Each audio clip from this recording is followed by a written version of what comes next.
Bayangkan ngomongin soal investasi selesai dalam 20 menit. Buat gue itu hebat. Luar biasa. Selesai dalam 20 menit. Sampai Beyeda ngomong, wah Pak, baru kali ini. Itu hal personal. Hal personal. Jangan diumbar. Bahwa dia seorang duda, iya. Bahwa dia sedang mencari istri, iya. Tetapi maksud gua, komunikasi publik tidak boleh menyentuh itu. Karena itu berbahaya. Kita bicarain lagi ini Deddy Mulyadi kan. Oke. Jadi udah beberapa bulan terakhir ini nih soal kepala daerah, kita selalu bicara nama Deddy Mulyadi itu selalu muncul. Dan mewarnai hampir setiap hari pemberitaan itu. Wajar karena semuanya banyak hal-hal yang menarik dan dia berani ya untuk melakukan gebrakan-gebrakan tegas. Berani dia, bagus. Dan warga Jawa Barat tiba-tiba ke daerahnya pun muncul. Ya. Jadi Bapak Aing. Kesundaannya Bapak Aing. KDM Bapak Aing. Nah, terakhir tapi sempat juga muncul kontroversial tuh. Soal usulan dia ya. Yang dia berharap itu bisa untuk keluarga miskin yang mendapat bantuan bansos. Itu ada vasektomi itu Syaratnya ya. Syaratnya. Karena salah satu ininya dia melihat bahwa banyak penerima bantuan sosial yang anaknya banyak tuh, Sehingga ini mengingatkan kita kembali sebenarnya ini sesuatu bukan hal yang yang baru ya. Kalau berkaitan dengan pengendalian penduduk nih, karena ini sebenarnya kaitannya sama pengendalian penduduk juga nih, KB. Ya. Zaman Orde Baru yang sangat sukses KB itu. Dulu anak banyak rezeki dan sebagainya.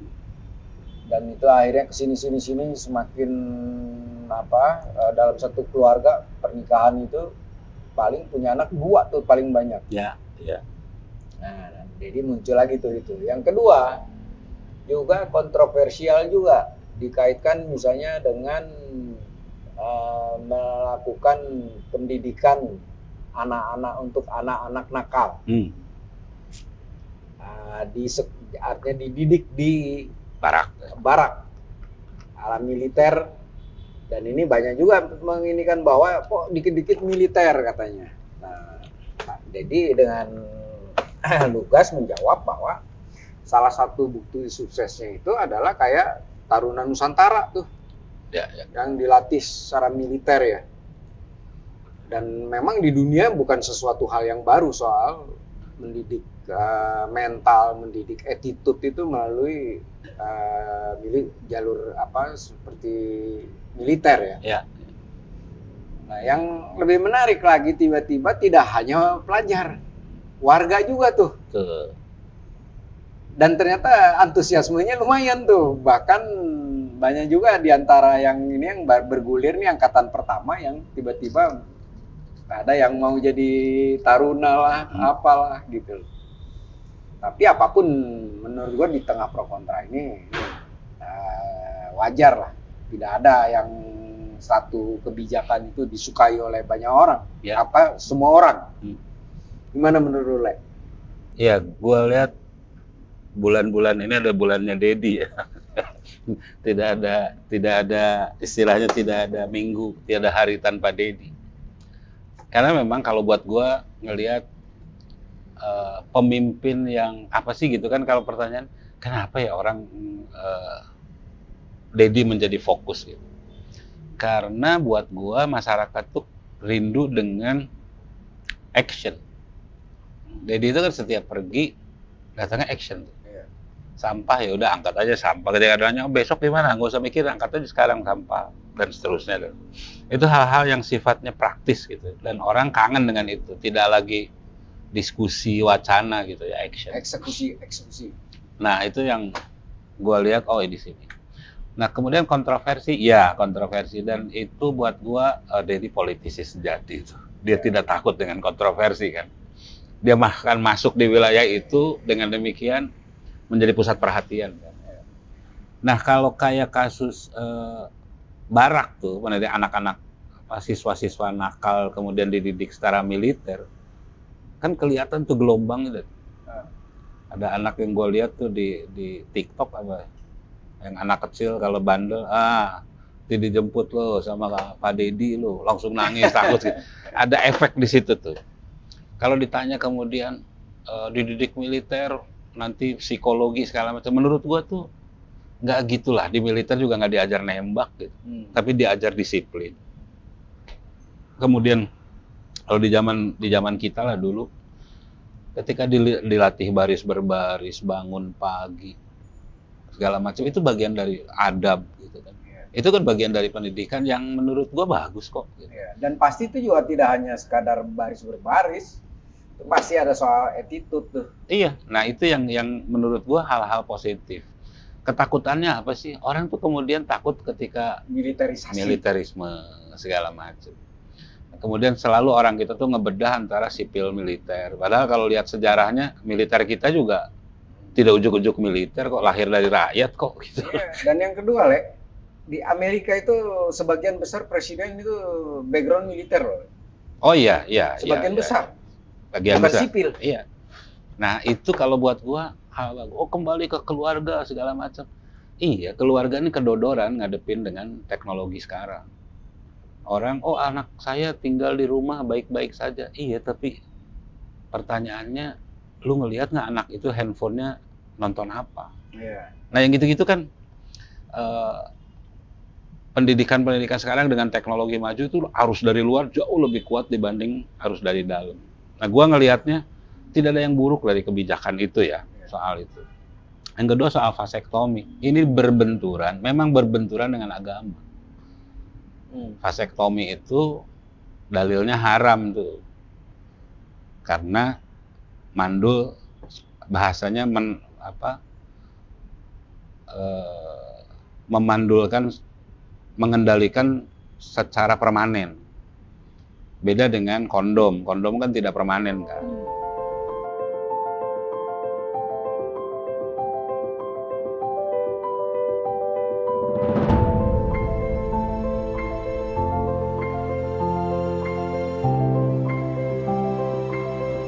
Meskipun kalau gua ngelihat bukan soal vasektominya, kalau gua lihat semangatnya Deddy, misalkan ketika dia ngobrol di depan masyarakat, kalau nggak salah Purwakarta, Deddy ngomong dia tuh pengen menghilangkan bansos. Jadi kata dia bansos itu tidak membuat orang sejahtera kok, nggak membuat orang sejahtera. Jadi yang dia tawarkan apa? Pemberdayaan. Jadi pemberdayaan kata dia. Lu kalau bahasanya gini, ya kalau miskin, ya lu jangan punya anak gitu. Bahasanya gitu kan. Cuman bahasa dia yang nah lagi-lagi nih, komunikasi publik Deddy, menurut gua catatannya di situ tuh. Dia langsung masuk ke vasektomi. Padahal ada cara lain, ada cara komunikasi yang lain yang bisa dipakai tuh, bukan vasektomi. Nah, gua lihat semangatnya Deddy, diguyur bansos 20 kali lipat, 100 kali lipat, tidak akan membuat rakyat Jawa Barat sejahtera. Justru kata dia rakyat Jawa Barat itu harus silih asah, silih asuh. Ya, kalau menurut gua bansos itu kan, kalau di teori ekonomi, bansos itu kan memang bukan terus menerus, tetapi bansos itu diberikan itu di saat-saat krisis. Betul. Dia hanya untuk supaya mesin ekonomi itu tetap. Ini krisis politik bukan? Bansos pada saat krisis politik. Dua-duanya nilai ekonomi sama politik. Iya. Kalau gua ngelihat semangatnya Deddy itu. Kalau utuh kita lihat tuh Deddy-nya, bahwa yang dia kendalikan tuh dia mau nggak ada bansos. Iya. Cuma menurut gua komunikasi. Nah, yang lain dari gua soal komunikasinya Deddy, yang pertama itu dia komunikasi politik. Nah, kemudian ada yang lain adalah pada saat komunikasi politik Deddy itu seringkali, sebetulnya biasa ketika obrolan biasa ya, ngobrol di warung segala macam gitu, yang menyerempet pornografi. Itu biasa di obrolan, karena itu bagian dari lelucon. Tapi pada saat dia ngomong di depan publik, menyinggung hal-hal yang sifatnya porno, itu bahaya tuh. Tapi kan belum muncul kan? Udah. Kalau lu lihat misalkan dia waktu itu lagi ngobrol sama pelawak tuh si Ohang atau apa gitu. Gue lihat tuh ada hampir 1 jam gitu. Itu 30% tuh dia menyentuh hal yang sifatnya menurut gue vulgar. Bahaya itu. Karena dia komunikasi publik tuh. Ya intinya bahwa masukannya ke Dedi ini kan hati-hati dengan komunikasi. Tapi waktu kita nyinggung soal karena kan Dedi ini orangnya merakyat nih. Ya. Jadi kalau merakyat nih kadang-kadang ngomong kan nyeplos aja. Padahal sekarang posisi dia agak berbeda nih. Berbeda. Misal gua kemarin ketika gua nonton yang dia ketemu sama perwakilan BYD itu, BYD yang di Subang. Salut gua adalah bayangkan ngomongin soal investasi selesai dalam 20 menit. Buat gua itu hebat. Luar biasa. Selesai dalam 20 menit. Sampai BYD ngomong, wah Pak, baru kali ini gitu. Kan BYD perwakilan warga yang kena ini, udah ketemu aja deh nanti. Jadi tidak lagi lewat calo tuh, pembebasan lahan segala macam. 20 menit. Catatan gue cuma satu. Pada saat dengan BYD itu, Dedi ngomong, saya ini nyari istri sebetulnya, bukan nyari kaya. Buat gue, kalimat itu tidak boleh terucap. Kenapa? Itu curhat. Dan kita udah punya dulu presiden curhat, gitu kan. Tapi maksud gue, itu hal personal. Hal personal. Jangan diumbar.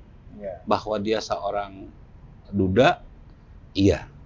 Bahwa dia sedang mencari istri, iya. Tetapi maksud gua, komunikasi publik tidak boleh menyentuh itu. Karena itu berbahaya. Itu buat gua ya. Tapi senangnya adalah ketika dulu kita ngomong soal lebay, itu abis itu nggak ada lagi, Dad. Jadi maksud gua, Dedi dan timnya pun sensitif kok. Gitu. Ketika ada masukan, dia terima dengan baik. Ya memang harusnya seperti itu kan. Dan Dedi kan terbuka dengan kritik dan macam-macam itu kan dia terima. Di luar itu gua terobosannya keren dan di luar itu ya. Kebijakannya, istilahnya cak-cak lah gitu. Ada masalah selesaiin, ada masalah selesaiin. Tapi yang lebih penting lagi kita tinggal menunggu nih guys. Menunggu hasil-hasil Dedi nih. Pertanyaannya buat gua nih, wali kota sama bupatinya geraknya bisa ngimbangin Dedi. Nah, itu juga tuh penting tuh. Ini. Karena kalau kayak kemarin Cirebon misalkan, ayo dong Pak Dedi ke Bandung. Bahkan masyarakat Cirebon ngomong, Dedi bukan bapak aing karena jalan gua rusak. Soal jalan ya. Sampai Dedinya kemudian kan mau ke Cirebon. Buat gua itu keren tuh. Nah pertanyaannya, wali kota Cirebon, Bupati Indramayu segala macam, ini secepat Dedi nggak sih pergerakannya? Kalau enggak, ini kayak sendirian tuh Dedi. Iya. Itu tuh buat gue tuh. Ya, jadi guys kita tunggu aja guys gimana nih hasil-hasil yang gebrakan-gebrakan di awal ini bergulirnya sampai mana nih? Tuntasnya sampai mana nih efek? Itu lu nggak mau positifnya. Dedi dipanggil ke istana tuh. Untuk apa, Le? Kali ada wapres kedua. Oke guys, saya bangga, saya resah, saya Indonesia. Kalian